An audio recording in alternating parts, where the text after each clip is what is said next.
မင်္ဂလာပါ Expense Share မှာကြိုဆိုပါရစေ။ခုဝင်လာပေးချင်တာလေးကတော့ Pivot Table ထဲမှာကျွန်တော်တို့အသုံးပြုရမယ် Pivot Table Option အကြောင်းလေးကိုဝင်လာပေးမှာဖြစ်ပါတယ်။ Okay တစ်ချက်ကြည့်လိုက်မယ်။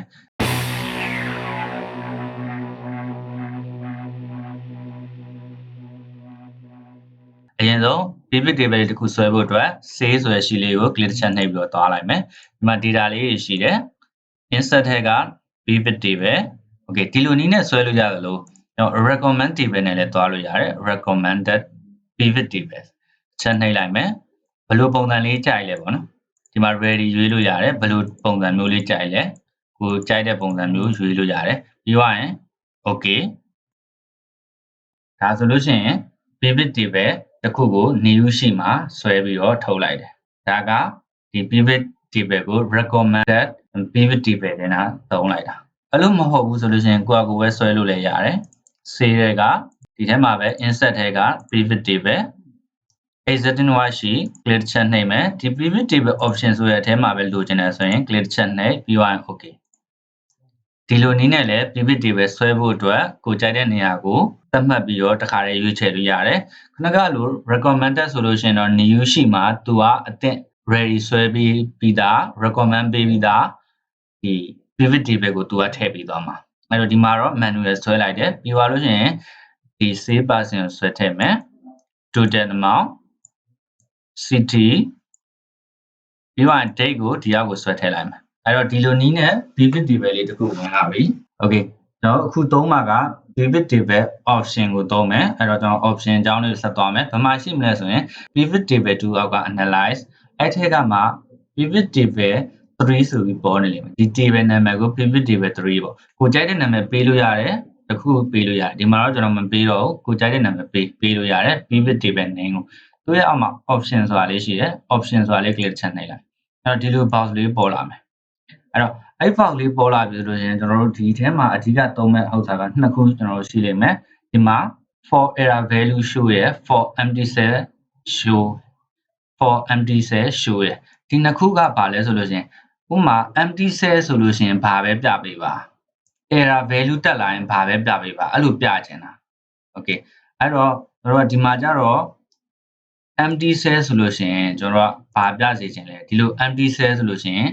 ဘာပြစေချင်လဲကိုယ့်အကိုသတ်မှတ်လို့ရတယ် error တက်နေပြီဆိုဘာပြချင်လဲအဲ့လိုသတ်မှတ်လို့ရတယ်အဲ့တော့ဒီမှာမသတ်မှတ်ခင်မှာကျွန်တော်ဒီတိုင်းလေးပဲ cancel နဲ့ပြန်ထွက်လိုက်မယ်ပြီးတော့သူ့ရဲ့မူရင်း data source ဖြစ်တဲ့ sales ကိုတစ်ချက်နှိပ်ပြီးတော့ပြန်သွားလိုက်မယ်ဒီအပေါ်ဆုံးအကွက်ကိုကျွန်တော်က set value error လေးပြောင်းလိုက်မယ်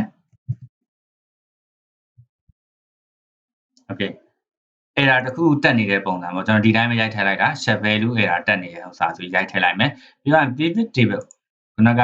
table လေးကိုပြန်သွားလိုက်မယ်ပြန်သွားပြီးရင် analyze တဲကဒီတိုင်းမတွေ့ရသေးဘူးကျွန်တော်တို့ဟိုဘက်က data changes ဖြစ်သွားရင် refresh လုပ်ပေးရတယ်အဲ့တော့မှဒီမှာ value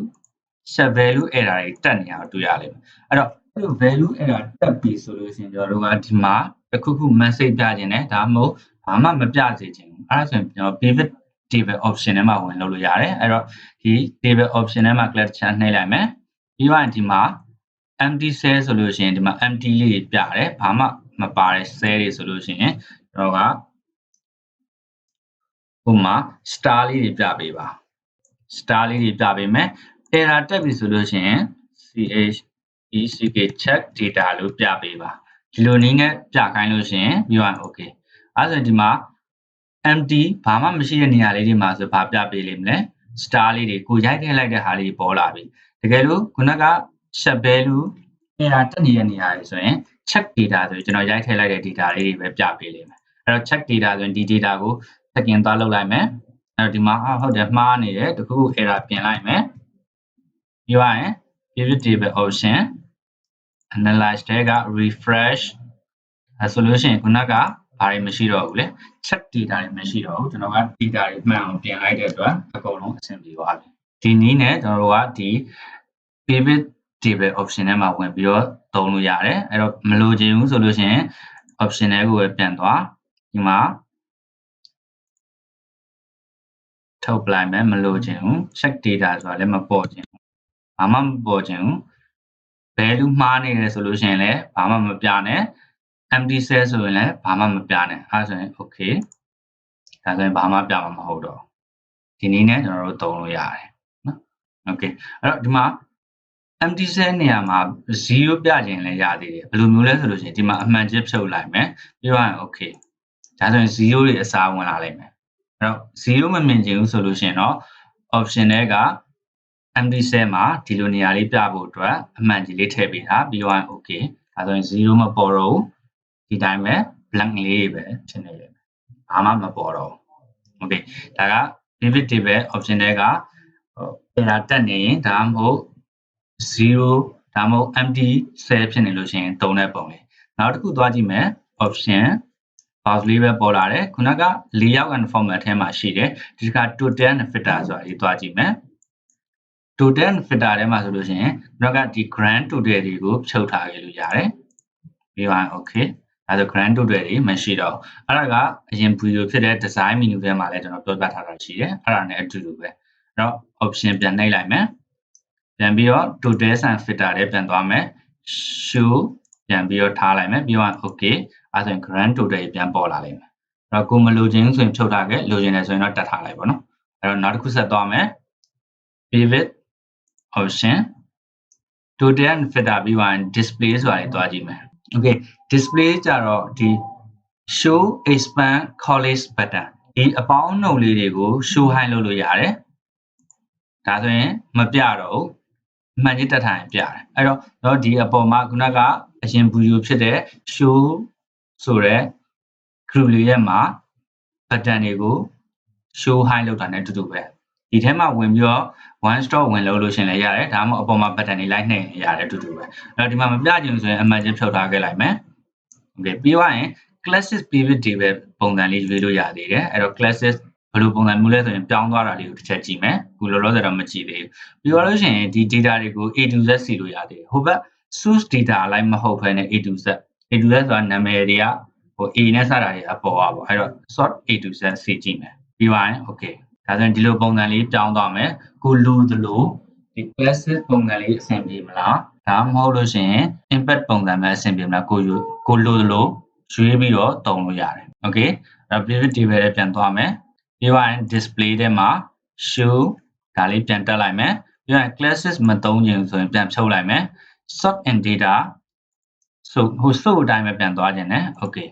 ဒါဆိုရင်ဒီလိုပုံစံလေးပြန်ဝင်လာလိမ့်မယ်အဲ့တော့အရင်ပုံစံတိုင်းတော့ပြန်မရဘူးသူကပြန်ပြီးတော့ changes မဖြစ်တော့အရင်ပုံစံတိုင်းပြန် changes ဖြစ်ချင်တယ်ဆိုရင်ကျွန်တော်အရင် design menu ထဲမှာကျွန်တော်ပြောပြထားတယ် design တွေက report layout ထဲမှာ input font ဆိုတာလေးရှိတယ်ဒီကောင်လေးကိုပြန်ရွေးလိုက်လို့ရှင်တော့အရင် changes ဖြစ်သွားတဲ့ပုံစံအတိုင်းလေးပဲပြန်ရလိမ့်မယ်ဒါကဒီပုံမှန်အတိုင်းလိုချင်လို့ရှင်ပြန်ပြီးတော့ design တွေက input font ပြန်ရွေးတဲ့ပုံလေးအခုကတော့ဒီမှာ pivot table option တွေကဟာလေးကိုသုံးပြီးတော့ classic style ရွေးတယ် display ထဲမှာဒါမှမဟုတ်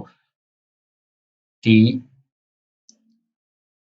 plus minus button လေးတွေကို show high လုပ်တယ်ပေါ့ဒီလိုပုံစံလေးလုပ်တဲ့ဟာလေးကိုဒီ display ထဲမှာဝင်ပြီးတော့အသုံးပြုပြီးတော့လုပ်လို့ရပါတယ်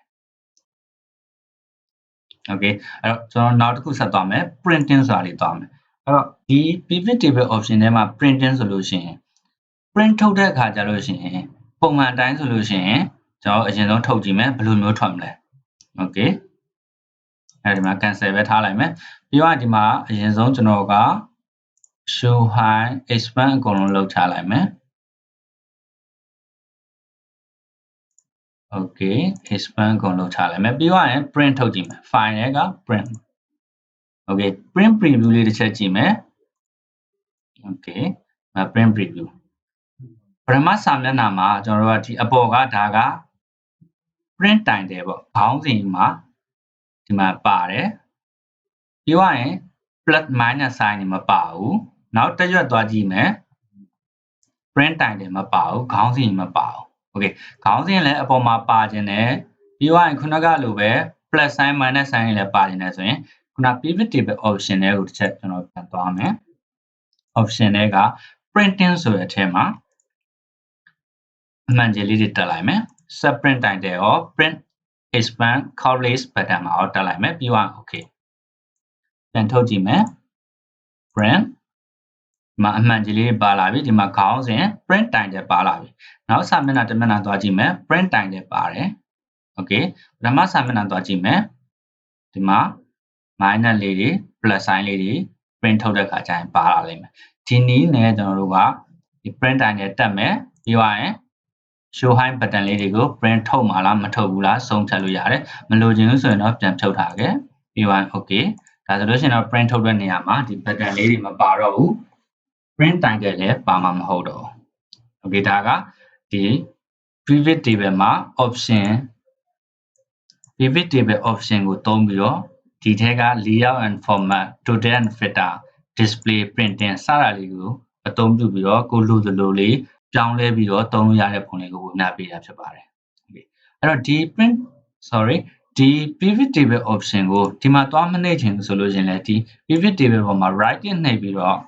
pivot table option ကိုသုံးလို့ရပါတယ်ဒါကိုနှိပ်လိုက်လို့ရှိရင်အတူတူပဲ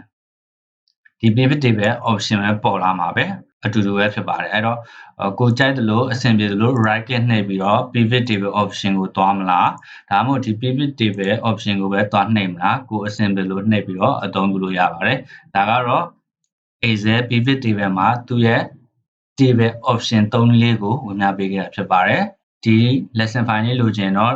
description ထဲက link မှာ download ယူလို့ရပါတယ် like and share လည်းလုပ်ပေးနိုင်ပါတယ်ကြည့်ရှုပေးတဲ့အတွက် thank you ပါကြည့်ရှုပေးတဲ့အတွက်ကျေးဇူးပါ comment မှာလည်းမှတ်ချက်ရေးခဲ့နိုင်ပါတယ် like and subscribe လည်းလုပ်ပေးခဲ့ပါဦး thank you ပါ